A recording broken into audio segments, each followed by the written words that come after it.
그녀는 무언가를 숨기고 있어. 김정우의 말이 빈 회의실에 울려 퍼졌다. 이수진은 너무 효율적이고 너무 예의 바르고 너무 완벽했다.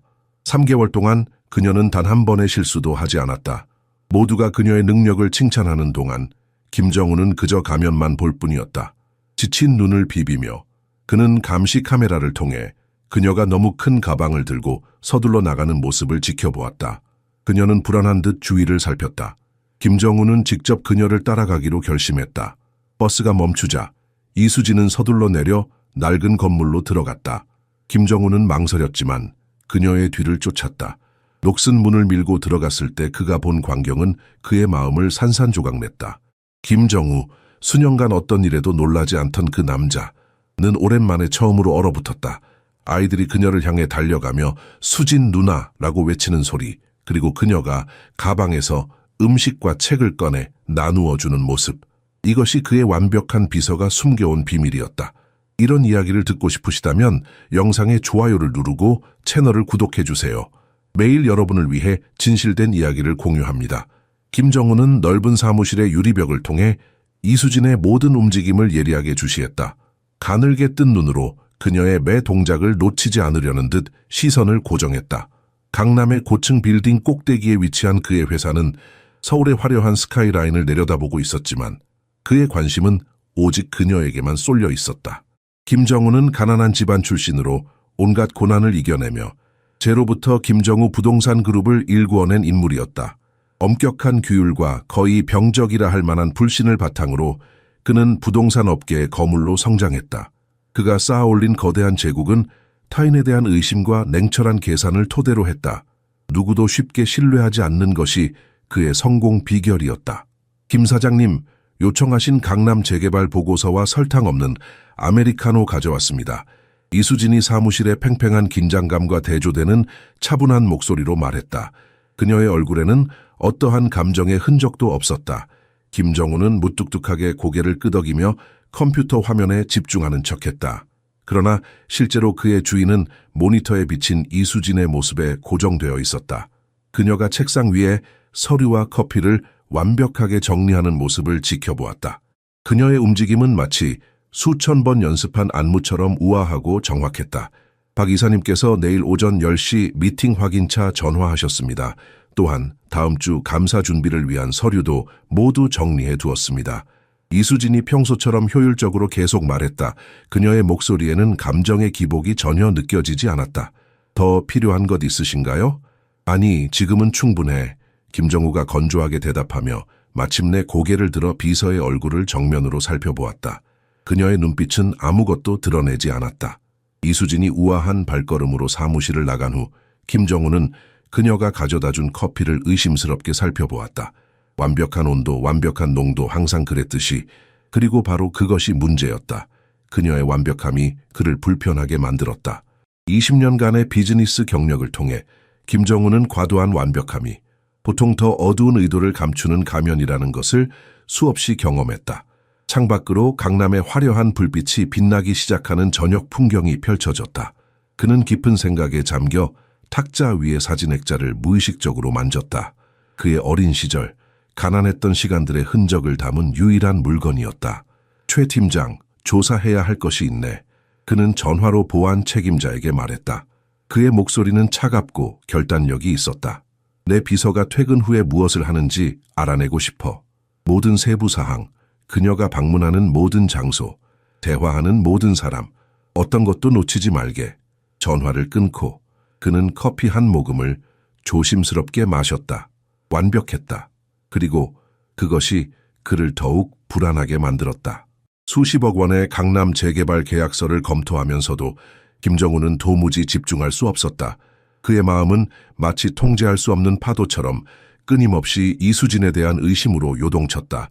검은 펜으로 서류 위에 무의미한 동그라미를 그리며 그는 지난 3개월간 그녀가 보여준 수상한 행동들을 머릿속에서 하나하나 정리했다. 그녀는 단 한 번도 회사 회식이나 근무 시간 외 행사에 참석한 적이 없었다. 개인적인 질문을 마치 불꽃을 피하듯 교묘하게 비켜갔으며 그가 예고 없이 가까이 다가갈 때면 전화 통화를 급히 끊는 모습을 여러 번 목격했다. 더 수상한 것은 그녀의 개인 휴대폰을 항상 화면을 아래로 향하게 보관하는 조심스러운 습관이었다. 도대체 무엇을 숨기고 있는 거지? 김정우는 혼잣말로 중얼거렸다. 사무실 창문을 통해 그는 서울의 불빛이 하나둘 켜지기 시작하는 황혼의 풍경을 바라보았다. 다른 임원들은 이미 퇴근했지만 그는 여전히 그 자리에 홀로 앉아 무시할 수 없는 직감에 사로잡혀 있었다. 경험에서 우러나온 그의 직감은 거의 언제나 정확했다. 그녀의 이력서는 완벽해. 그는 이수진의 배경을 머릿속으로 다시 검토하며 생각했다. 너무 완벽해. 서울대학교 경영학과 최우수 졸업, 명문 회계사무소 경력, 뛰어난 추천서, 모든 필요한 자격증과 관련 경험, 모든 것이 너무 정확하게 맞아떨어지는 퍼즐 조각 같았다. 그리고 이것이 바로 그를 불안하게 만드는 점이었다. 김정우는 책상 위 액자 사진 속 자신의 어린 시절 모습을 응시했다. 누더기 옷을 입고 판자촌에 서 있는 아이. 그는 거짓과 진실을 구분하며 기회를 잡아 불을 쌓았고 그 과정에서 인간의 어두운 면을 보아왔다. 거짓말쟁이와 기회주의자를 알아보는 그의 능력은 탁월했다. 마지막으로 이런 일이 있었을 때 그는 쓰라린 기억을 떠올렸다. 2년 전 경쟁사에서 심어놓은 직원 때문에 수백억 원의 잠실 재개발 사업을 놓칠 뻔했다. 그 상처는 아직도 아물지 않았다.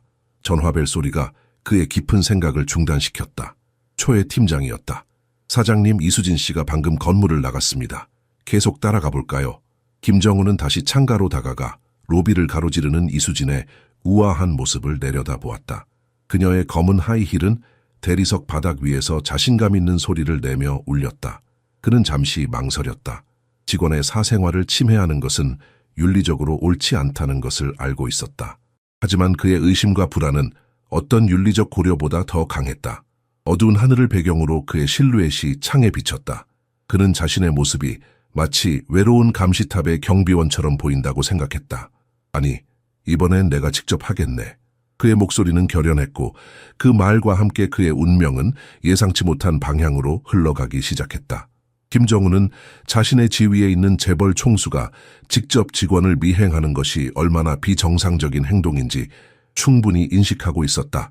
부적절하고 아마도 불법일 수도 있다는 사실을 알면서도 그는 자신의 의심을 확인해야만 했다. 이수진에 대한 진실을 직접 눈으로 확인하고 싶었다.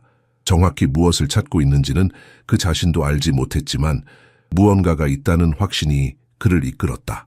오늘은 당신이 필요 없을 것 같네, 정 기사. 그는 운전기사에게 말하며 직접 주차장으로 향했다. 그의 검은색 제네시스 G92 지하 주차장의 VIP 구역에서 그를 기다리고 있었다. 이태리제 코트를 걸치고 차 키를 손에 쥔 채 그는 잠시 자신의 행동을 되돌아보았다. 하지만 의심의 불꽃은 이미 너무 커져버렸다. 김정우는 조용히 주차장을 빠져나와 이수진이 탄 시내버스와 적당한 거리를 유지했다. 그녀가 고급 외제차를 타고 다니지 않는다는 사실이 첫 번째 의문점이었다.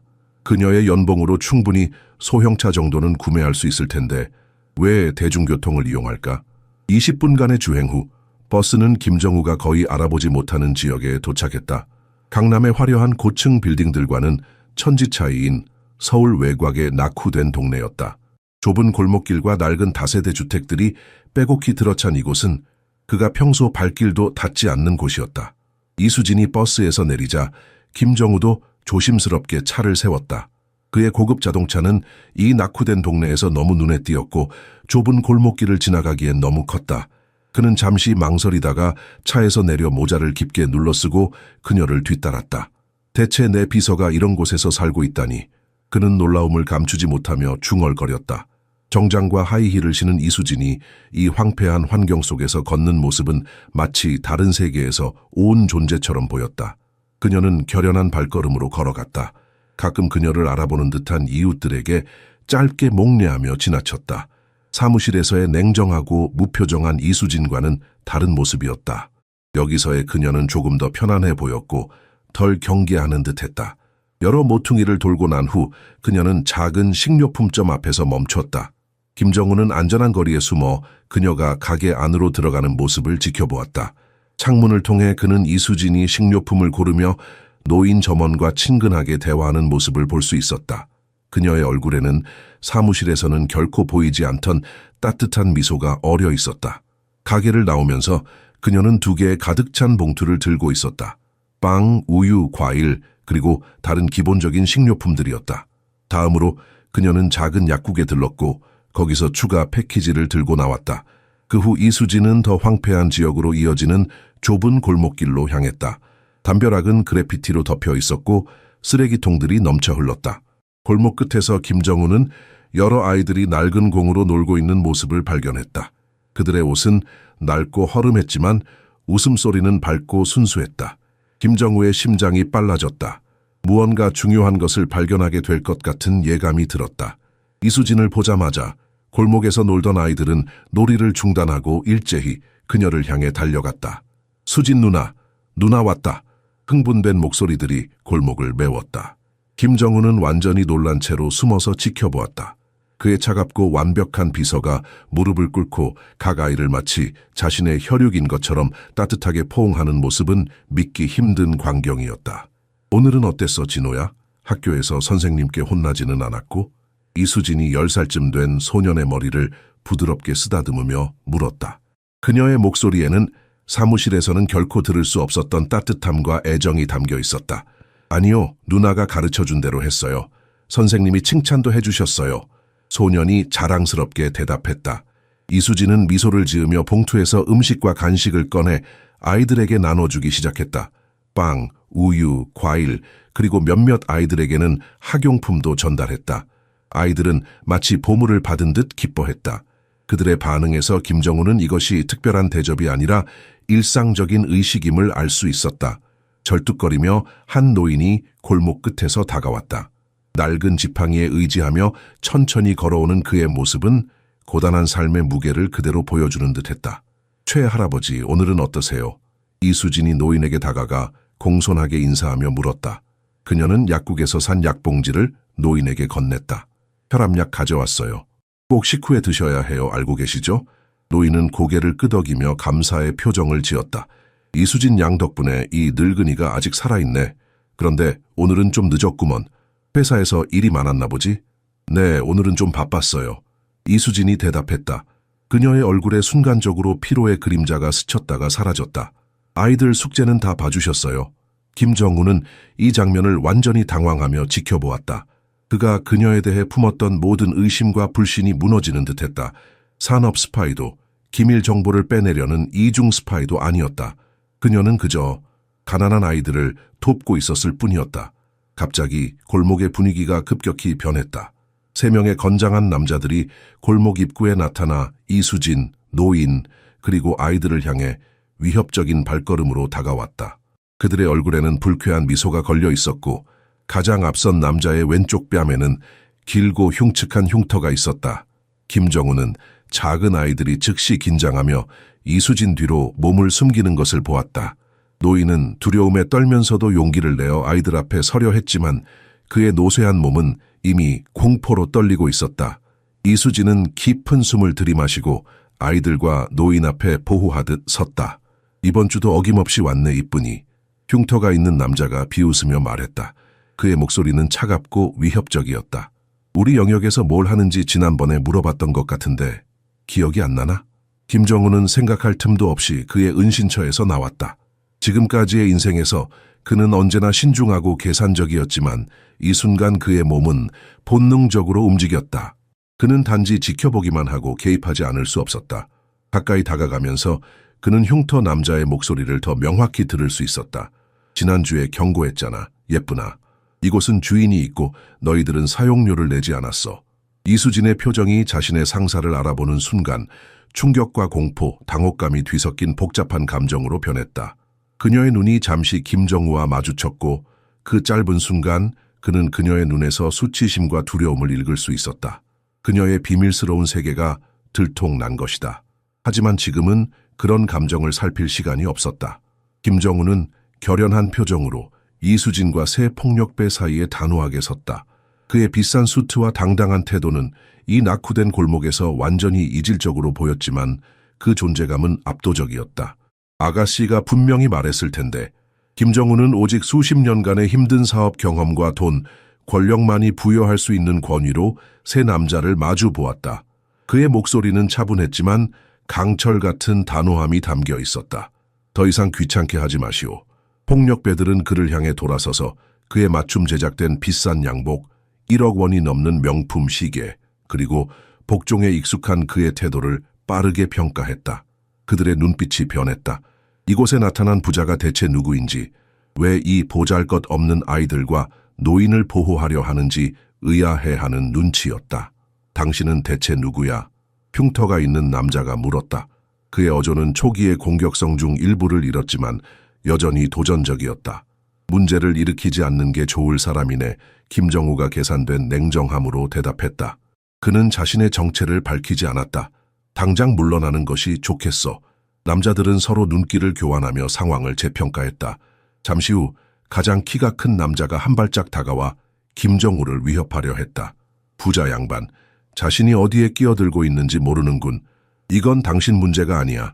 어디서 굴러온 돈 많은 할아버지가 우리 일에 참견하는 거야. 김정우는 미동도 하지 않았다. 그는 이 동네 깡패들보다 훨씬 더 위험한 비즈니스 상어들과 마주해 본 적이 있었다.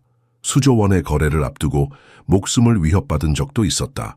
이 정도 위협은 그에게 별것 아니었다. 지금 이 순간부터는 내 문제야. 김정우는 동요하지 않고 대답했다. 그의 눈은 차갑게 빛났다. 전화 한 통이면 5분 안에 경찰을 여기로 부를 수 있네. 아니면 더 나쁜 상황도 만들 수 있고. 그의 목소리에 담긴 진심 어린 위협에 새 남자는 잠시 망설였다. 흉터 남자는 김정우의 눈을 똑바로 쳐다보며 그의 진심을 가늠했다. 아이들은 숨을 죽인 채 이 긴장된 대치 상황을 지켜보았다. 이수진은 떨리는 손으로 어린 여자아이를 자신의 뒤로 숨기며 김정우를 걱정스럽게 바라보았다. 블러프가 통했다. 흉터 남자는 잠시 생각하더니 동료들에게 눈짓을 했다. 새 남자는 약간 물러섰다. 그들의 얼굴에는 분노와 굴욕감이 뒤섞여 있었다. 이번에는 운이 좋았군. 흉터 남자가 이를 갈며 말했다. 하지만 당신이 항상 이 쥐새끼들 곁에 있을 수는 없을 거야. 마침내 그는 땅에 침을 세게 뱉었다. 그의 침이 김정우의 값비싼 구두, 바로 앞에 떨어졌다. 이게 끝난 게 아니야. 그는 이수진을 향해 손가락을 겨누며 위협했다. 다음에는 내 부자 친구가 근처에 없을 수도 있어. 그때는 네가 얼마나 예쁜지 자세히 봐주마. 위협을 남긴 채 새 남자는 천천히 골목을 빠져나갔다. 그들은 계속해서 뒤를 돌아보며 경고의 눈길을 보냈다. 그들이 시야에서 완전히 사라질 때까지 아무도 움직이지 않았다. 김정우는 안도의 한숨을 내쉬었다. 그의 강철 같은 표정이 잠시 흔들렸다. 사실 그는 내면에서는 두려움에 떨고 있었다. 그의 목숨이 여러 번 위협받았던 사업 세계에서도 오늘처럼 직접적인 신체적 위협은 드문 일이었다.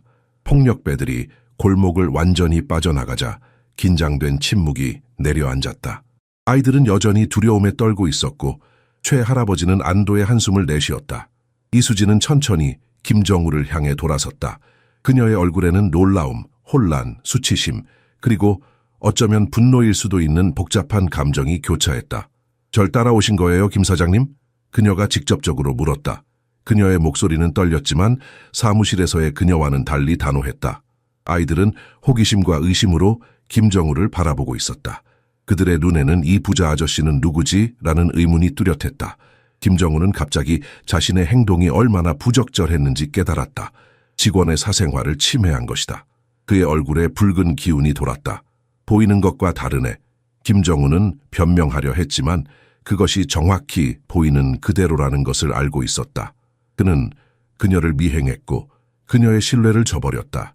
노인이 절뚝거리며 다가왔다. 그의 주름진 얼굴에는 경계심이 가득했다. 이 사람은 누구지, 수진아? 그가 의심스러운 눈초리로 물었다. 제 상사예요. 그녀가 김정우에게서 시선을 떼지 않고 대답했다. 그녀의 목소리에는 감정을 숨기려는 노력이 엿보였다. 서로의 시선이 부딪혔다.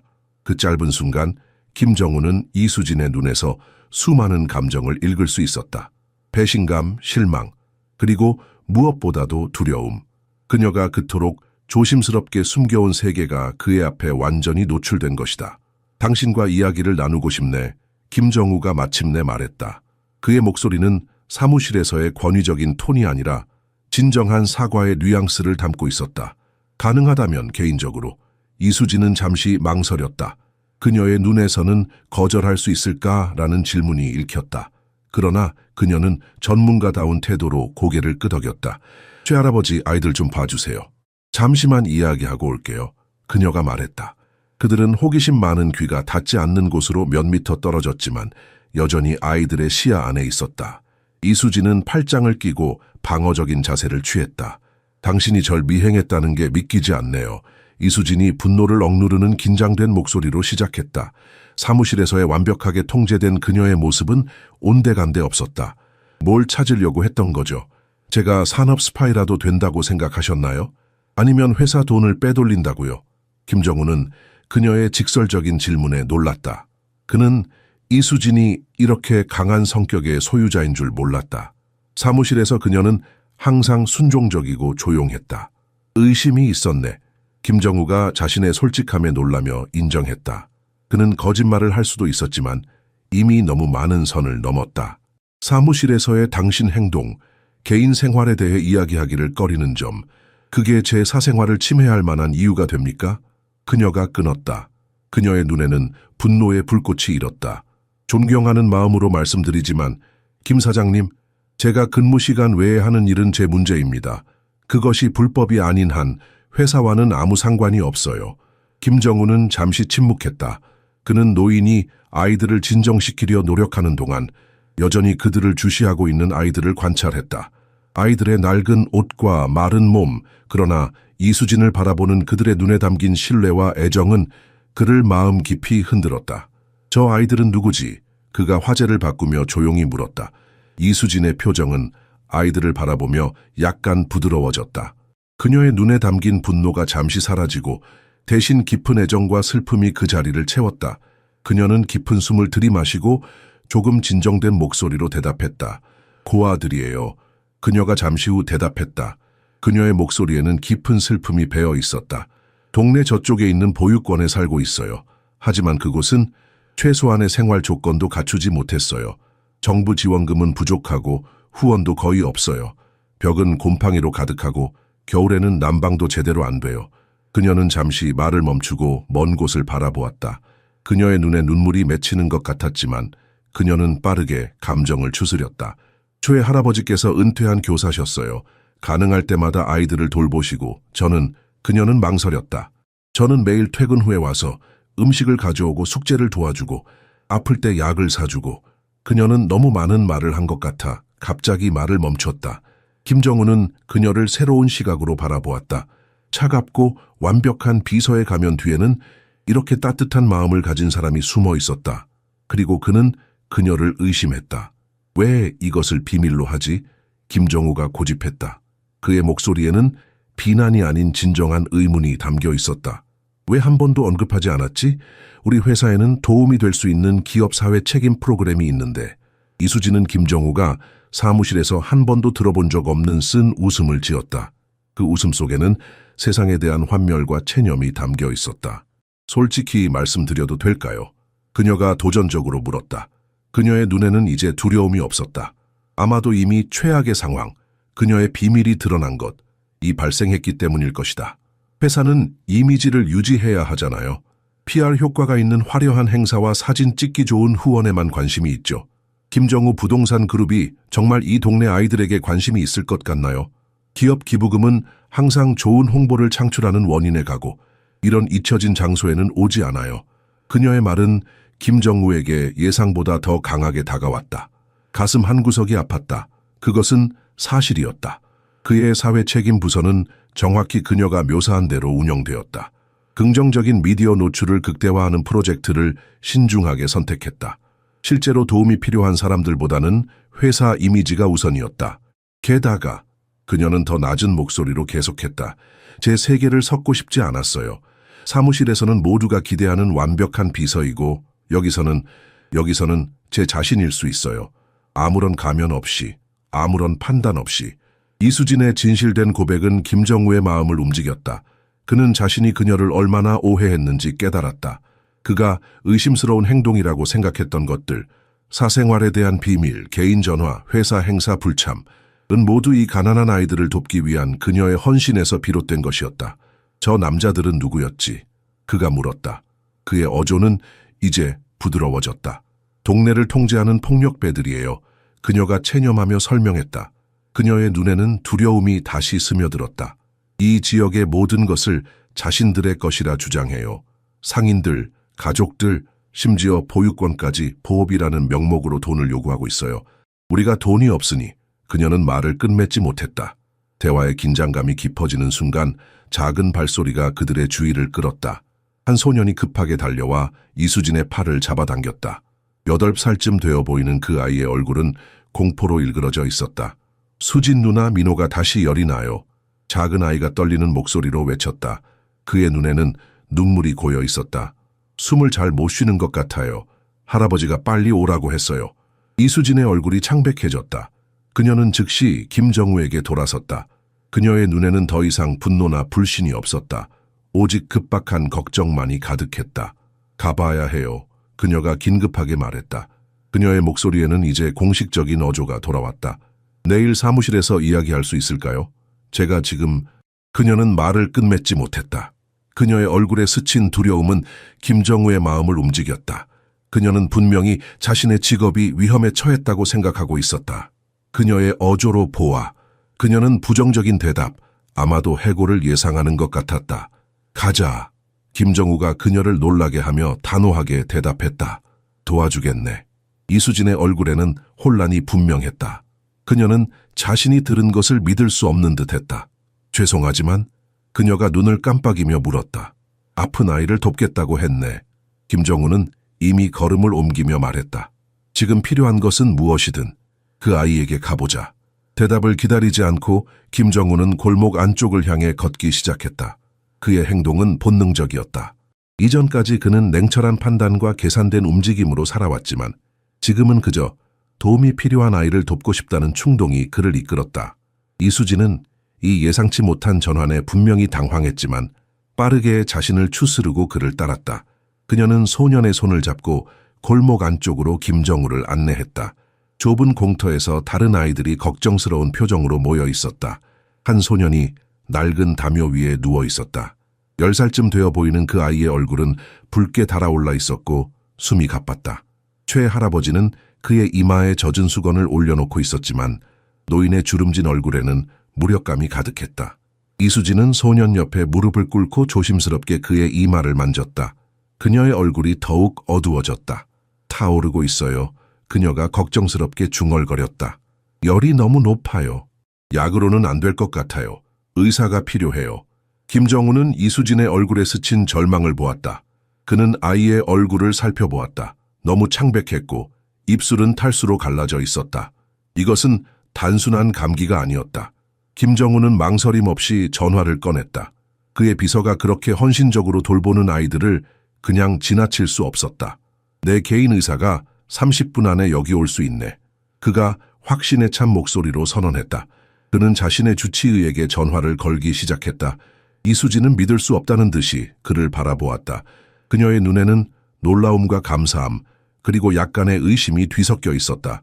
당신이 모르는 아이를 위해 이렇게 하시겠어요? 그녀가 작은 목소리로 물었다. 그녀의 질문에는 보이지 않는 또 다른 질문이 담겨 있었다. 와해? 하고 있지 않나? 김정우가 번호를 누르며 간단히 대답했다. 그의 눈에는 이전에 이수진이 본 적 없는 결연함이 있었다. 15분 후 부드러운 엔진 소리와 함께 하얀 벤츠가 좁은 골목 입구에 멈춰 섰다. 조명이 어두운 골목에서 고급 차량의 존재는 마치 다른 세계에서 온 물체처럼 이질적이었다. 김정우의 개인 주치의인 박종현 의사가 서둘러 차에서 내렸다. 그는 50대 중반의 점잖은 인상을 가진 남자로 서울대 의대 출신의 내과 전문의였다. 정구 씨, 무슨 일입니까? 전화로는. 의사는 말을 멈추고 주위 환경을 살펴보았다. 그의 눈에 깃든 의문이 분명했지만 그는 전문가답게 빠르게 상황을 받아들였다. 환자가 어디 있죠? 김정우는 고개를 끄덕이며 아이가 누워있는 곳으로 의사를 안내했다. 이수진이 걱정스러운 눈빛으로 의사를 맞이했다. 열이 너무 높고 호흡 곤란이 있어요. 천식이 있는데 요즘 악화되었어요. 그녀가 빠르게 상황을 설명했다. 박 의사는 즉시 가방을 열고 청진기와 청계를 꺼냈다. 그는 전문적인 손길로 민호를 검사하기 시작했다. 아이의 가슴에 청진기를 대고 호흡음을 들으며 그의 표정이 점점 심각해졌다. 급성기관지염이 폐렴으로 발전한 것 같군요. 그가 진단을 내렸다. 이 상태로는 입원이 필요합니다. 병원비를 이수진이 말을 시작했지만 김정우가 손을 들어 그녀를 멈추게 했다. 걱정하지 마세요. 모든 비용은 제가 책임지겠습니다. 그의 목소리에는 이 일을 허용하지 않는 결단이 담겨 있었다. 박 의사는 응급 처치를 마치고 민호에게 응급 약물을 투여했다. 일단 상태를 안정시켰습니다. 하지만 빨리 병원으로 옮겨야 해요. 김정우는 즉시 전화를 꺼내 자신의 운전기사에게 연락했다. 정 기사, 지금 당장 이쪽으로 와. 아픈 아이를 병원으로 데려가야 해. 의사의 치료와 약물이 효과를 보이자 민호의 호흡이 조금 편안해졌다. 아이의 눈이 반쯤 열렸고 그는 혼란스러운 눈빛으로 주변을 둘러보았다. 누나, 어디 가요? 그가 이수진을 향해 약하게 손을 뻗었다. 이수진은 눈물을 참으며 아이의 손을 잡았다. 괜찮아, 민호야. 좋은 병원에 가서 치료받을 거야. 금방 나을 거야. 다른 아이들이 걱정스러운 눈빛으로 상황을 지켜보고 있었다. 그들의 눈에는 두려움이 깃들어 있었다. 가난한 동네의 아이들에게 병원은 종종 돌아오지 못하는 곳이었다. 다른 아이들은 어떻게 하지? 김정우가 이수진에게 물었다. 보육원으로 데려다 줘야 해요. 그녀가 대답했다. 이미 너무 늦었어요. 주의 사항도 있고요. 김정우는 잠시 생각하더니 결정을 내렸다.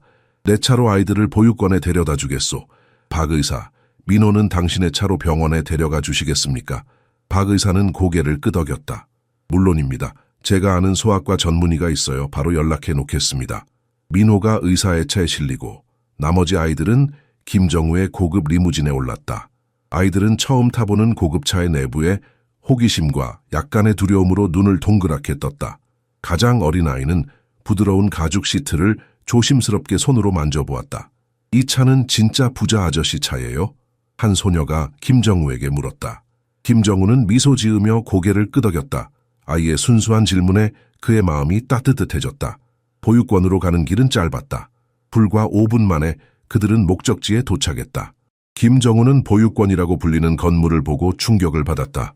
그것은 실제로는 페인트가 벗겨지고 깨진 창문이 판지로 부분적으로 덮인 낡은 2층 건물이었다. 좁은 마당에는 녹슨 그네 하나와 부서진 미끄럼틀이 황량하게 서 있었다. 전체적인 모습은 보육원이라기보다 폐가에 가까웠다. 한 중년 여성이 걱정스러운 표정으로 현관문으로 나왔다. 그녀는 50대 초반으로 피로한 눈가에 깊은 주름이 자리 잡고 있었지만 따뜻한 미소를 지니고 있었다. 수진 씨, 민호는 어디 있어요? 무슨 일이? 그녀는 김정우와 그의 고급 차량을 발견하고 말을 멈췄다. 박 원장님, 이분은 제 회사 사장님이세요. 이수진이 서둘러 설명했다. 민호가 많이 아파서 병원에 갔어요. 박종현 의사 선생님이 직접 데려갔어요. 그녀는 김정우를 향해 고개를 숙였다. 고맙습니다. 정말 감사합니다. 저희가 어떻게 보답해야 할지. 김정우는 손을 들어 그녀의 말을 부드럽게 멈추게 했다.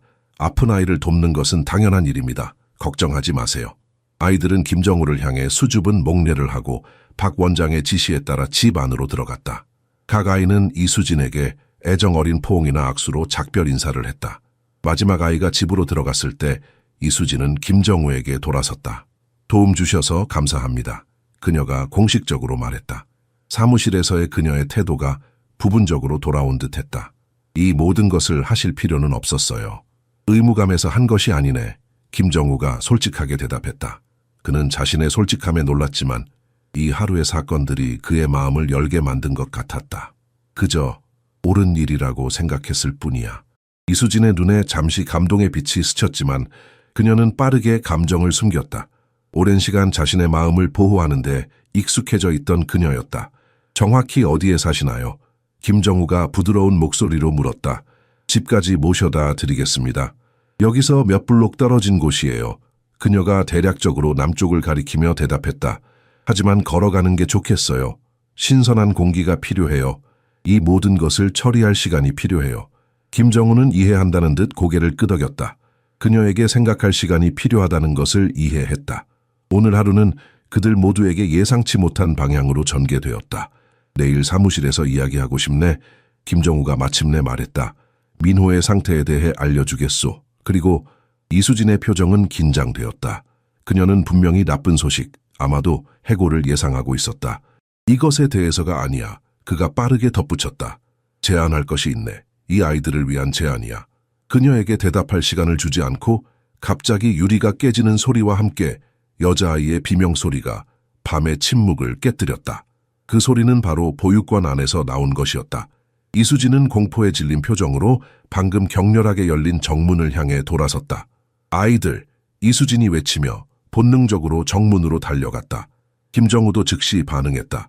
그는 주머니에서 전화를 꺼내며 이수진의 뒤를 따라 달렸다. 그의 평소 냉정하고 계산된 태도는 완전히 사라지고 그는 오직 위험에 처한 아이들을 생각할 뿐이었다. 김정우는 두 번 생각하지 않고 이수진의 뒤를 따라 보육원 안으로 달려갔다. 심장이 가슴속에서 세차게 뛰었는데 이는 육체적 노력 때문이 아니라 아드레날린 때문이었다. 수년간의 공격적인 비즈니스와 계산된 결정들도 그를 그 낡은 집의 문지방을 넘어서며 마주한 장면에 대비시키지 못했다. 아내는 혼돈이 지배하고 있었다. 가구는 뒤집혔고 책과 장난감들은 바닥에 흩어져 있었다. 깨진 유리 조각이 반짝이며 바닥을 덮고 있었다. 박 원장은 공포에 질린 채 울고 있는 어린아이들을 한 구석에서 감싸고 있었다. 그들이 전에 봤던 두 남자가 집에 몇 안 되는 가구와 소지품들을 뒤집어 엎고 있었다. 세 번째 남자, 그 흉터가 있는 남자는 벽에 10대 소년을 밀어붙이고 있었다. 소년은 16살쯤으로 보였고 그의 눈에는 두려움보다 분노가 더 강하게 타오르고 있었다. 흉터 남자는 소년의 목을 팔뚝으로 누르고 있었고 소년은 숨을 쉬기 위해 필사적으로 몸부림치고 있었다. 당장 그를 놓으세요. 이수진이 망설임 없이 그들을 향해 나아가며 소리쳤다. 그녀의 목소리에는 두려움이 없었다. 오직 아이들을 보호하려는 결연한 의지만이 있었다. 흉터가 있는 남자는 경멸적인 미소를 지으며 그녀를 돌아봤다. 봐라, 누가 돌아왔는지, 그것도 부자 친구와 함께. 그는 숨을 쉬기 위해 고군분투하는 소년을 놓지 않은 채 말했다. 우리는 이 녀석들에게 약속을 존중하지 않을 때 무슨 일이 일어나는지 설명하고 있었어. 어떤 약속도 없어요. 박 원장이 떨리지만 단호한 목소리로 대답했다. 그녀는 아이들을 더 단단히 껴안았다. 우리는 우리 자신의 집에 살기 위해 돈을 지불하기로 합의한 적이 없어요. 이 동네의 모든 것은 우리 것이야. 다른 남자 중 한 명이 아이들이 몇 분 전까지 그림을 그리고 있던 탁자를 넘어뜨리며 대답했다. 작은 소녀가 놀라서 비명을 질렀다. 김정우는 상황을 빠르게 분석했다. 이들은 단순한 동네 깡패가 아니었다. 그들은 너무 자신만만하고 너무 조직적이었다. 아마도 그들은 이 지역의 여러 불법 사업을 통제하는 더 큰 범죄 네트워크의 일부일 것이다. 법적 방법으로는 해결이 쉽지 않을 수도 있었다. 연구된 침착함으로 그는 한 발짝 앞으로 나섰다. 그의 어조는 수십억 원이 걸린 가장 어려운 협상에서 사용하는 것과 같았다. 신사 여러분, 죄송하지만 여기에 오해가 있는 것 같네요. 그는 부드럽지만 권위 있는 목소리로 말했다. 이 문제를 평화롭게 해결할 방법이 있을 겁니다. 오해 같은 건 없어. 흉터가 있는 남자가 대답했다. 하지만 그는 청소년의 목에 가하는 압력을 약간 느슨하게 했다. 그의 관심이 이제 김정우에게로 옮겨갔다. 이 기생충들은 우리 영역의 공간을 차지하고 있으면서 기여하지 않아. 이해합니다. 김정우가 한 발짝 더 나아가며 말했다. 그는 눈을 깜빡이지 않았다. 그럼 정확히 어떤 기여를 제안하시는 건가요? 모든 문제에는 가격표가 있다고 생각합니다. 그 남자는 대화의 실용적인 의미를 파악하며 미소를 지었다. 마침내 그는 소년을 놓았고 소년은 기침을 하며 바닥으로 쓰러졌다. 이수진이 즉시 그의 곁으로 달려가 그를 살폈다. 김정우는 깡패와 눈맞춤을 유지했다. 주당 50만 원, 그 남자가 선언했다. 그의 목소리에는 협상의 여지가 없었다. 여기 계속 있도록 허락하는 것을 고려하면 아주 작은 금액이지. 불가능해요. 박 원장이 중얼거렸다. 음식을 사기에도 겨우 충분한 돈밖에 없어요. 그건 내 문제가 아니야. 그 남자가 말을 잘랐다. 내일까지 첫 번째 지불이 없으면 우리는 돌아올 거고 다음에는 더 심하게 할 거야. 김정우는 자신의 선택지를 빠르게 계산했다. 경찰을 부르는 것은 장기적인 해결책이 되지 못할 것이다. 이런 동네에서는 당국이 대응하는 데 시간이 오래 걸리거나 아예 오지 않을 수도 있었다. 게다가 이 폭력배들은 경찰이 떠나자마자 반드시 돌아올 것이다. 아이들은 계속해서 위험에 노출될 것이다. 그는 더 영구적인 해결책이 필요했다. 제안이 있습니다. 그가 마침내 말했다. 그의 목소리는 비즈니스 협상장에서 들을 수 있는 것과 같은 냉정함과 확신에 차 있었다. 50만 원. 하지만 매주가 아니라 매달. 그리고 그 대가로 여러분은 이 장소뿐만 아니라 이 블록 전체를 평화롭게 내버려 둡니다. 흉터 있는 남자는 눈을 가늘게 뜨고 그를 평가했다. 그는 이 부자 노인이 무엇을 얻으려는 것인지 의아해하는 것 같았다. 그리고 누가 그 지불을 보장하지? 이 쥐새끼들은 빵 살 돈도 없다고 방금 말했는데 저 자신이요. 김정우가 대답했다. 그의 단어 하나하나에 무게가 실렸다. 제 명함을 드리겠습니다. 제가 누군지 확인해 보세요. 침착하게 그는 지갑에서 세련된 은색 명함을 꺼내 남자에게 건넸다. 남자는 명함을 받아들고 그것을 검토했다. 그의 눈이 김정우 부동산 그룹의 로고를 인식하자 눈썹이 치켜 올라갔다. 명백한 놀라움이 그의 얼굴을 스쳤다. 당신이 김정우? 그가 조금 더 조심스러운 어조로 물었다. 명함을 보며 다시 김정우를 올려다보았다. 강남 재개발 사업의 그 김정구? 김정우는 고개를 끄덕였다. 그의 명성이 이런 곳에까지 알려져 있다는 사실이 약간 놀라웠다. 그렇소. 흉터 남자의 태도가 미묘하게 변했다. 그는 동료들에게 눈짓을 보내고 그들은 물건 파손을 멈추었다. 이 변화는 김정우가 예상했던 반응이었다. 그의 이름과 지위는 서울의 많은 곳에서 존중과 두려움을 불러일으켰다. 당신 같은 사람이 왜 이런 쓰레기장에 신경 쓰지? 그 남자가 진정으로 당황하며 물었다. 이 아이들이 당신에게 무슨 의미가 있어?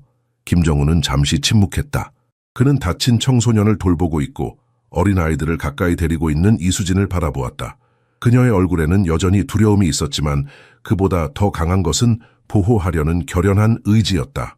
그 순간 김정우는 자신이 왜 여기 있는지, 왜 이 싸움에 개입했는지를 깨달았다. 제 이유가 있습니다. 그는 간결하게 대답했다. 더 이상의 설명은 필요하지 않았다. 수락하시겠습니까? 아니면 아니겠습니까? 세 남자는 서로 시선을 교환했다. 그들은 이 예상치 못한 전개에 어떻게 대응해야 할지 확신이 없는 듯했다. 마침내 리더가 결정을 내렸다. 수락한다. 그가 말했다. 하지만 첫 지불금은 지금 당장 원해. 김정우는 이미 그런 요구를 예상했다는 듯이 고개를 끄덕였다. 그는 차로 가서 비상용으로 항상 가지고 다니는 현금이 든 봉투를 가져왔다. 냉정한 사업가로서 그는 항상 예상치 못한 상황에 대비했다. 여기 50만 원이 있소. 다음 달 같은 날에 같은 금액을 받을 수 있을 겁니다. 그는 봉투를 건네며 말했다. 흉터 남자는 봉투를 열어 내용물을 확인한 후 만족스럽게 웃었다. 좋아 노인네, 거래 성립이야. 이 쥐새끼들은 한 달 동안 평화롭게 지낼 수 있어. 아이들에 대해 그런 식으로 말하지 마시오. 김정우가 조용하지만 강철 같은 목소리로 말했다. 존중은 거래의 일부요. 남자는 비웃으려다가 김정우의 눈빛에서 무언가를 보고 마음을 바꾸었다. 그는 짧게 고개를 끄덕이고 동료들에게 떠날 준비를 하라고 지시했다. 깡패들이 마침내 떠났을 때 보육원은 긴장된 침묵에 빠졌다. 아이들은 여전히 구석에 웅크리고 있었고 일부는 여전히 작게 흐느끼고 있었다. 박 원장은 안도의 한숨을 내쉬며 아이들을 진정시키기 시작했다. 여러분은 여기서 나가야 합니다. 김정우가 침묵을 깨며 말했다. 그의 목소리는 부드럽지만 단호했다. 이곳은 안전하지 않아요. 한 달 후에 그들이 다시 올 것이고 그 다음에는 또 다시 올 겁니다. 요구 금액도 계속 올라갈 거고요. 박 원장은 그를 바라보며 씁쓸하게 웃었다. 그녀의 얼굴에는 오랜 세월의 투쟁과 체념이 새겨져 있었다. 우리가 어디로 가겠어요? 그녀가 물었다. 우리는 3년 동안 공공주택 대기 목록에 있었어요. 정부는 우리를 잊었어요. 12명의 고아들을 원하는 사람은 아무도 없어요. 김정우는 주위를 둘러보았다. 깨진 창문, 떨어지는 천장, 곰팡이 핀 벽. 이곳은 아이들이 살기에 적합한 곳이 아니었다. 그의 마음 한구석에서 결정이 내려졌다. 그것은 사업적 판단이 아니라 인간적인 결정이었다. 제가 부동산을 하나 가지고 있습니다. 그가 갑자기 말했다. 그의 목소리에는 새로운 에너지가 실려 있었다. 강북의 리모델링을 위해 방금 인수한 아파트 건물이에요. 공사는 아직 시작하지 않았어요. 임시로 그곳에 머물 수 있을 겁니다. 필요한 모든 것을 제공하겠습니다. 방 안의 모든 사람이 믿을 수 없다는 듯이 그를 쳐다보았다. 이수진의 눈이 크게 떠졌고 그녀의 입이 약간 벌어졌다. 당신의 부동산 중 하나에 이 모든 아이들을 수용하겠다고 제안하시는 건가요? 그녀가 천천히 물었다. 그녀의 목소리에는 경이로움과 의심이 섞여 있었다. 제가 할 수 있는 최소한의 일입니다. 그가 자신의 확신에 놀라며 대답했다. 자선이 아니라 올바른 일이죠. 밤은 이사 세부 사항을 정리하며 빠르게 지나갔다. 김정우는 여러 통화를 했고 직원들을 깨워 정확한 지시를 내렸다. 그는 이수진이 아이들과 상호작용하는 모습, 그들을 진정시키고 내일 더 나은 곳으로 이사할 것이라고 설명하는 모습을 지켜보았다. 그녀의 태도는 사무실에서의 냉정하고 무감정한 비서와는 완전히 달랐다. 여기서 그녀는 생기 넘치고 따뜻했다. 진짜 이사 가는 거예요? 가장 어린 소녀가 이수진의 손을 잡으며 물었다. 그녀의 눈에는 희망과 두려움이 공존했다. 응, 서연아. 정말 좋은 곳으로 갈 거야. 방도 더 넓고 따뜻하고 깨끗할 거야. 이수진이 소녀의 머리를 쓰다듬으며 대답했다. 그런데 왜 그 아저씨가 우리를 도와주는 거예요? 다른 소년이 의심스러운 눈빛으로 물었다. 어른들은 항상 대가를 원하잖아요. 이수진은 잠시 말문이 막혔다. 그녀도 같은 의문을 품고 있었다. 김정우가 그 질문을 들었고 소년에게 다가갔다. 때로는 사람들이 그냥 옳은 일을 하고 싶어서 그럴 때도 있단다. 그가 부드럽게 대답했다. 내가 너희 나이였을 때 나를 도와준 사람이 있었어. 이제 내가 그 도움을 갚을 차례지. 다음 날 아침 작전은 일찍 시작되었다. 김정우는 가족 비상 상황이라는 핑계로 자신의 일정을 취소하고 아침 시간을 이사를 조정하는 데 바쳤다. 그는 2대의 이삿짐 트럭과 일꾼팀이 집 앞에 주차하는 순간 보육원에 도착했다. 아이들은 그 모습을 입을 벌리고 쳐다보았고 박 원장은 여전히 일어나고 있는 일을 믿을 수 없었다. 아이들은 자신들의 얼마 안 되는 소지품을 봉지와 상자에 담았다. 대부분은 낡은 옷과 몇 안 되는 장난감, 책들이었다. 그들의 인생 전부가 작은 가방 하나에 들어가는 것을 보며 김정우의 마음이 아팠다. 정우의 트럭들이 박 원장과 아이들을 태우고 새로운 장소로 출발할 준비를 마쳤다. 바로 그때 김정우는 사건의 흐름을 바꿀 전화를 받았다. 그가 듣는 동안 그의 표정이 눈에 띄게 어두워졌다. 무슨 일이에요? 이수진이 김정우의 갑작스러운 표정 변화를 알아차리고 조심스럽게 물었다. 그녀는 아이들이 트럭에 오르는 것을 돕다가 그의 창백해진 얼굴을 발견했다. 김정우는 전화를 끊고 이수진을 그의 차로 안내했다. 그는 남의 귀에 들리지 않게 하기 위해 주변을 살폈다. 문제가 생겼네. 그가 건조하게 대답했다. 그의 목소리는 통제되어 있었지만 눈에는 걱정이 가득했다. 어젯밤 우리 친구들이 내가 생각했던 것보다 더 중요한 인맥을 가지고 있는 것 같아. 그들이 방금 보육권에 대한 고발장을 제출했어. 불법 활동을 주장하면서. 불법 활동이라고요? 어떤 종류의 활동인가요? 이수진이 믿을 수 없다는 듯이 물었다. 그녀의 얼굴이 창백해졌고 손이 약간 떨리고 있었다. 그녀는 이런 종류의 보복을 두려워했던 것 같았다. 김정우는 전화기를 주머니에 넣고 그녀의 눈을 직접 바라보았다. 마약 밀매와 미성년자 착취, 그가 무거운 목소리로 말했다. 우리가 방금 비운 집에 증거를 심어 놓았어.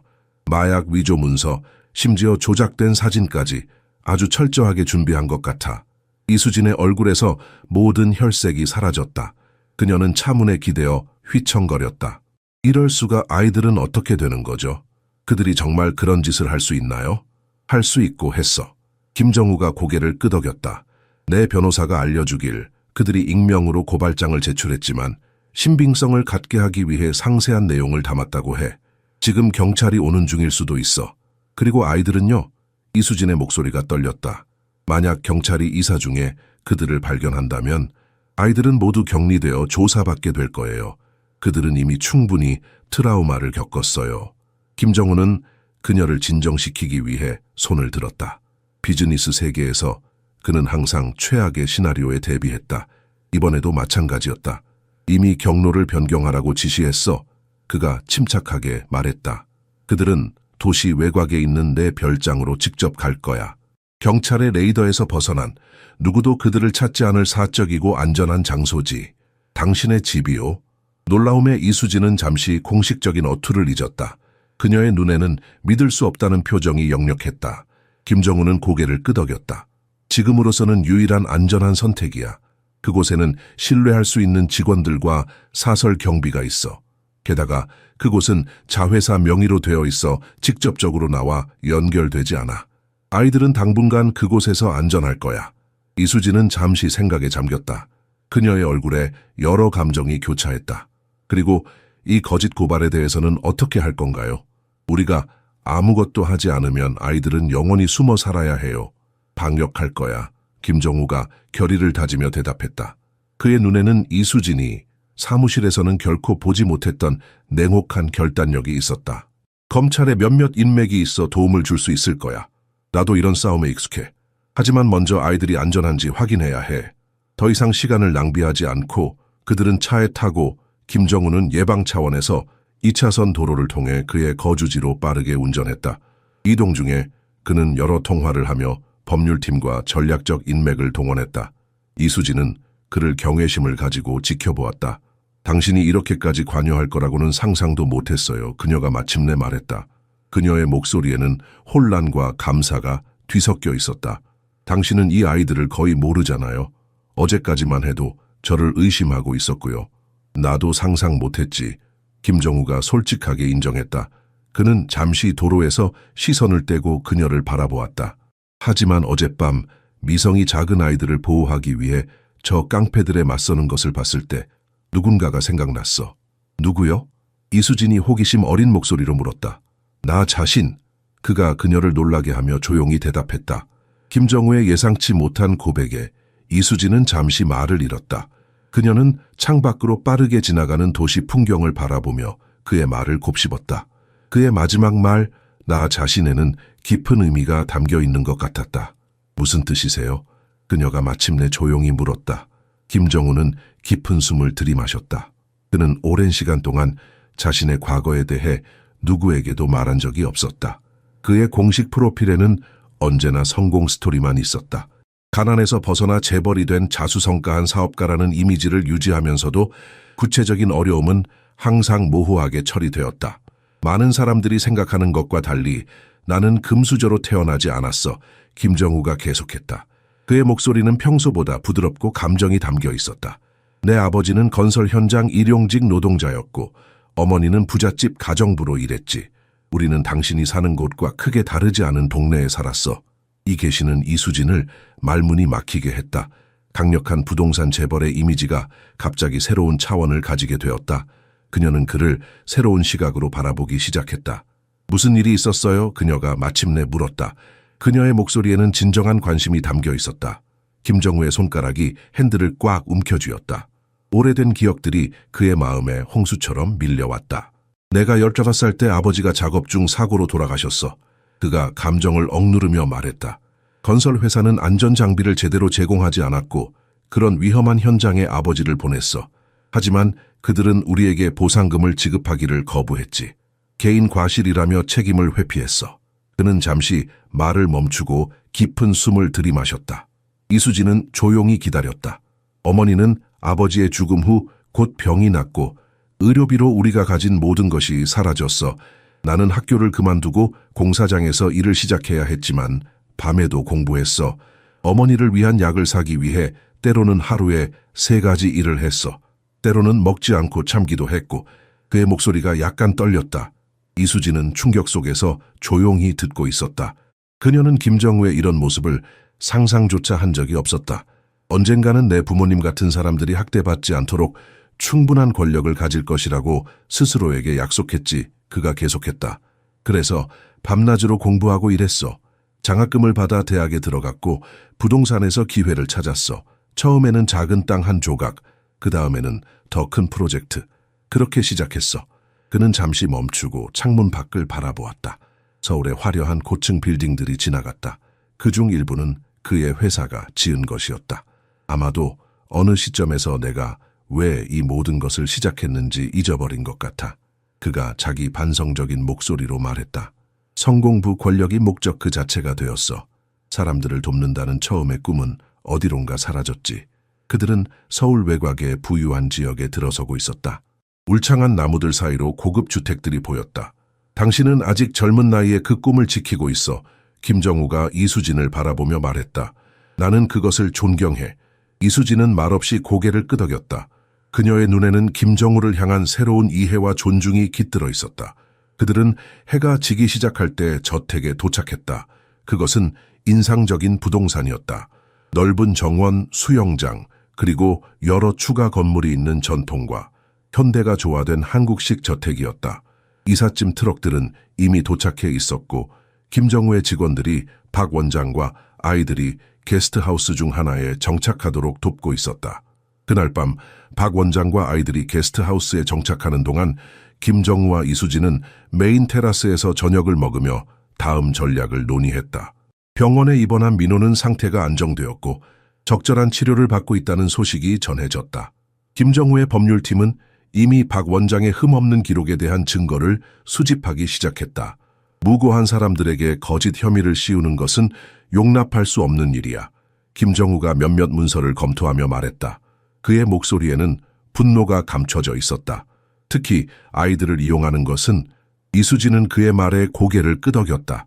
그녀의 눈에는 아직도 두려움의 흔적이 있었지만 이제는 결단력이 더 강하게 빛나고 있었다. 문제는 김정우가 태블릿에 표시된 정보를 가리키며 설명했다. 이 녀석들이 좋은 인맥을 가지고 있다는 거야. 내 정보통에 따르면 고발장이 직접 이지원 부지검장의 손에 들어갔어. 그는 그의 가혹함으로 알려져 있지. 이지원 부지검장이요? 이수진의 얼굴이 창백해졌다. 그는 서울지방검찰청에서 가장 영향력 있는 검사 중 한 명이에요. 이건 정말 심각하네요. 김정우는 고개를 끄덕였다. 상황은 그가 처음 생각했던 것보다 더 복잡했다. 단순한 동네 깡패 문제가 아니라 더 깊은 부패와 연결된 사안인 것 같았다. 이 모든 일이 단순한 보호비 갈취 때문이었다고 생각하기는 어려워. 김정우가 계속했다. 그 지역에 더 큰 이권이 걸려 있을 가능성이 높아. 이수진은 잠시 생각에 잠겼다. 최근에 들은 소문이 있어요. 그 지역이 재개발 후보지로 거론되고 있다고요. 아직 공식 발표는 없지만 부동산 가격이 조금씩 오르고 있었어요. 김정우의 눈이 빛났다. 그는 부동산 업계에서 20년 이상을 보냈고 이런 패턴을 잘 알고 있었다. 그래, 이제 이해가 가네. 그들은 주민들을 쫓아내고 싼 가격에 땅을 사들이려 하는 거야. 보유권은 그들 계획의 방해물이었던 거지. 하지만 우리가 무엇을 할 수 있을까요? 이수진이 걱정스럽게 물었다. 그들은 강력한 인맥을 가지고 있고 우리는 증거도 없어요. 증거를 찾아내야 해. 김정우가 결연한 목소리로 말했다. 초에 팀장이 조사 중이야. 그는 내가 가장 신뢰하는 사람이야. 뭔가 찾아낼 거야. 그 순간은 김정우의 휴대폰에 온 메시지로 중단되었다. 그가 읽는 동안 그의 표정이 심각해졌다. 경찰이 방금 옛 보유권에 도착했어. 그가 알렸다. 그리고 그뿐만 아니라 이지원 검사가 직접 작전을 지휘하고 있어. 검사가 직접 현장에 나오는 것은 매우 이례적인 일이야. 그게 정상인가요? 이수진이 의아해하며 물었다. 절대 아니지. 김정우가 대답했다. 이는 그들의 연결에 대한 우리의 의심을 확인해 주는 거야. 정치적 압력이 강하게 작용하고 있어. 다음 몇 시간 동안 그들은 경찰 작전에 대한 업데이트를 받았다. 김정우의 정보원들은 상황을 실시간으로 보고했다. 심어진 증거의 발견은 상당한 소동을 일으켰다. 기자들까지 현장에 도착했고 뉴스에는 이미 아동보호시설에서 발견된 충격적인 증거라는 속보가 나가고 있었다. 그들이 정말 신속하게 움직이고 있군. 김정우가 뉴스 보도를 보며 중얼거렸다.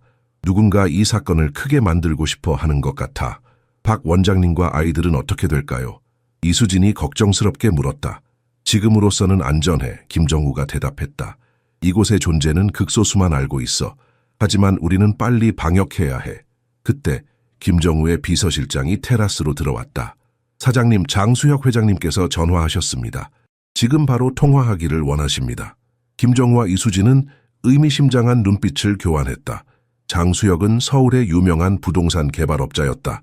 그리고 이제 그가 이 사건의 배후에 있을 가능성이 높아졌다. 김 사장님, 깊은 목소리가 전화기를 통해 들려왔다. 전 장수혁입니다. 우리가 대화를 나눠야 할 것 같네요. 김정우는 이수진이 들을 수 있도록 스피커폰을 켰다. 그는 자신의 표정을 완벽하게 통제했지만 이수진은 그의 눈에서 경계심을 읽을 수 있었다. 장 회장님, 무슨 일로 전화하셨습니까? 김정우가 평온한 목소리로 물었다. 오해가 있는 것 같아서요. 장수혁의 목소리는 부드러웠지만 위협적인 무언가가 그 아래 깔려 있었다.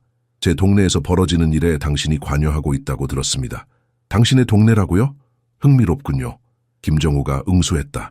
제가 알기론 그곳은 서울시 소유의 공공부지입니다만. 잠시 침묵이 흘렀다. 직설적으로 말하죠. 장수혁이 마침내 말을 이었다. 그 지역은 이미 계획이 있는 곳입니다. 작은 보유권 하나 때문에 수천억 원 규모의 프로젝트가 지연되고 있어요. 당신이 그 문제에서 손을 떼신다면 우리는 서로에게 도움이 될 수 있을 겁니다. 제안은 고맙지만 제 결정은 이미 내렸습니다. 김정우가 단호하게 대답했다. 생각을 다시 한번 해보시길 권합니다. 장수혁의 목소리가 차가워졌다. 당신의 자식도 없는 보유권 아이들을 위해 자신의 사업을 위험에 빠뜨리는 건 현명한 선택이 아닙니다. 김정우는 이수진에게 손짓하며 통화를 녹음하라고 지시했다. 위협하시는 겁니까, 장 회장님? 단지 조언일 뿐입니다. 장수혁이 웃으며 말했다. 24시간 드리죠. 현명한 결정을 내리시길 바랍니다. 전화가 끊겼다. 이수진은 충격 속에서 김정우를 바라보았다. 그가 정말 이 모든 일의 배후에 있군요. 그는 자신이 동네 깡패들 뒤에 있는 진짜 힘이라고 방금 실질적으로 인정했어. 김정우가 말했다. 장수혁은 서울 전역의 불법 부동산 개발 대부분을 통제하는 강력한 정치적, 범죄적 유대를 가진 부패한 사업가야. 하지만 이제 우리는 그를 잡을 증거를 가지고 있어. 이수진은 침묵을 지키다가 걱정스러운 표정으로 김정우를 바라보았다. 그것은 성공적인 협상처럼 들리지 않네요. 그가 정말 위험한 사람처럼 들립니다. 그럴 의도가 없었어. 김정우가 설명했다. 단지 그의 의도를 확인하고 우리가 그에게 맞설 준비가 되어 있다는 것을 알리고 싶었을 뿐이야. 얼마 지나지 않아 전화가 다시 울렸다. 그의 보안 책임자인 초의 팀장이었다. 사장님, 좋은 소식입니다. 저희가 동네 깡패들을 장수혁에게 직접 연결하는 구체적인 증거와 이지원 검색에 불법 지불한 증거를 확보했습니다. 모든 자료를 안전한 서버에 업로드했습니다. 김정우의 얼굴에 희망의 빛이 스쳤다. 최 팀장, 당신은 정말 보물 같은 사람이야. 그 자료를 검토하고 내일 아침 일찍 검찰청으로 보내도록 하세. 그날 오후 김정우가 전화통화를 처리하는 동안 이수진은 신선한 공기를 마시기 위해 테라스로 나갔다. 정원의 아름다움과 평화로움이 그녀의 긴장을 약간 풀어주었다. 지난 48시간 동안의 사건들은 그녀의 인생을 완전히 뒤바꿔 놓았다. 그녀는 여전히 김정우의 갑작스러운 변화와 아이들을 돕겠다는 그의 헌신에 놀라움을 느끼고 있었다. 갑자기 발소리가 그녀를 경계하게 했다. 그녀는 김정우를 기대하며 돌아섰지만 대신 낯선 남자가 나타났다. 그는 검은 정장을 입고 있었고 어딘가 위협적인 분위기를 풍겼다. 그가 어떻게 보안을 뚫고 들어왔는지 의문이었다. 이수진 씨, 그가 위협적인 미소로 속삭였다. 장 사장님이 지금 당신과 이야기하고 싶어 하세요. 이수진은 소리를 지르려 했지만 그 남자가 빠르게 그녀의 입을 가렸다. 이를 복잡하게 만들지 마세요, 아가씨. 그가 그녀를 정원의 그림자로 끌고 가며 중얼거렸다. 내 상사는 단지 대화를 원할 뿐입니다. 그 남자는 이수진을 전문적인 힘으로 붙잡고 있었다. 그들이 외벽에 도달했을 때 다른 남자가 사다리와 함께 그들을 기다리고 있었다. 빠른 움직임으로 그들은 그녀가 다른 쪽으로 넘어가도록 강요했고 그곳에는 검은색 창문이 짙게 착색된 차량이 기다리고 있었다. 타요, 첫 번째 남자가 건조하게 명령했다. 이수진은 마지막 저항의 행동으로 넘어지는 척하며 자신의 전화를 차량 아래에 슬쩍 떨어뜨렸다. 그녀는 김정우가 그날 아침에 모든 직원들에게 제공한 비상 추적 장치가 활성화되기를 바랐다. 차는 저택을 뒤로 하고 출발했다. 30분 후 그들은 강남의 고급 오피스 건물에 도착했다. 이수진은 지하 주차장으로 안내되었고 전용 엘리베이터를 타고 최상층으로 올라갔다. 문이 열리자 현대적인 디자인의 호화로운 사무실이 나타났다. 장수혁이 창가에 서서 서울의 야경을 바라보고 있었다. 이수진 씨, 아니 강지연 씨가 맞겠죠. 장수혁이 돌아서며 말했다. 이수진의 얼굴이 창백해졌다. 그녀의 진짜 이름을 어떻게 알았을까? 놀라셨나요? 장수혁이 웃으며 말을 이었다. 당신의 진정한 정체성을 알아내는 데는 그리 오래 걸리지 않았습니다. 당신은 이수진이 아니라 강지연, 강민호의 딸이죠. 김정우가 수년 전 적대적 인수를 통해 흡수한 회사의 전 소유자의 딸, 이수진, 아니 강지연은 침묵을 지켰다. 그녀의 가슴 속에서 분노와 두려움이 뒤섞였다. 정말 흥미로운 이야기군요. 장수혁이 계속했다. 자신의 가족을 파괴한 남자의 회사에 침투한 파산한 사업가의 딸, 수년간 계획된 복수, 아주 영화 같은 스토리죠. 당신이 뭘 원하는지 말해보세요. 강지연이 마침내 입을 열었다. 단순합니다. 김정우가 보육원 아이들 구하기 프로젝트를 포기하도록 설득하세요. 그가 당신 말은 들을 테니까요. 그렇게 하면 당신의 진정한 정체성에 대해 침묵을 지키겠습니다. 거절하면 김정우에게 모든 것을 알리겠죠. 강지연은 잠시 생각에 잠겼다. 그녀는 원래 복수를 위해 김정우의 회사에 들어갔지만 지난 며칠간의 사건들이 그녀의 마음을 변화시켰다. 그가 보여준 인간적인 면, 그의 과거의 고통, 그리고 아이들을 향한 그의 진정한 관심은 그녀가 예상하지 못했던 것이었다. 그 순간 사무실 문이 격렬하게 열렸다. 김정우가 2명의 경찰관을 따라 들어왔다. 우리 대화는 끝난 것 같네요. 강지연이 장수혁에게 말하며 새로운 자신감으로 일어섰다. 장수혁 씨, 당신은 불법 토지 매입, 공무원 매수, 그리고 납치 혐의로 체포됩니다. 경찰 중 하나가 말했다.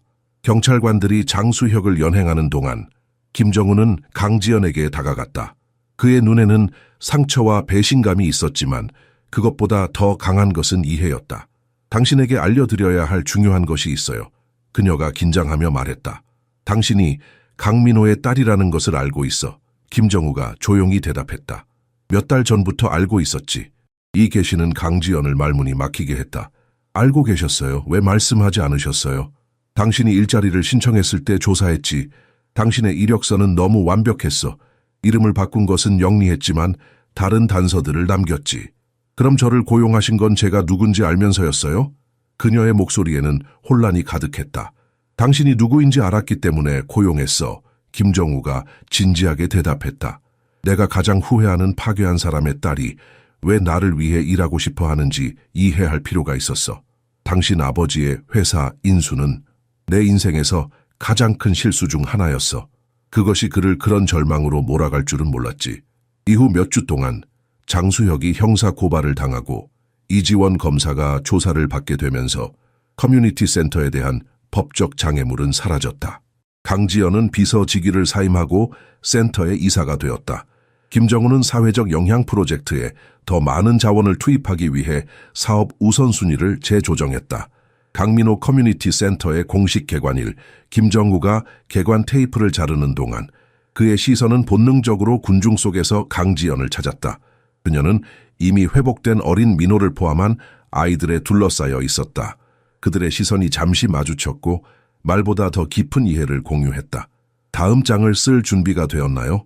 김정우가 손을 내밀며 물었다. 충분히 준비되었어요. 강지연이 대답하며 함께 그들이 건설하기 시작한 미래를 향해 걸어갔다. 의심이 아닌 그들 둘 다를 변화시킨 진실에서 시작된 미래를 향해.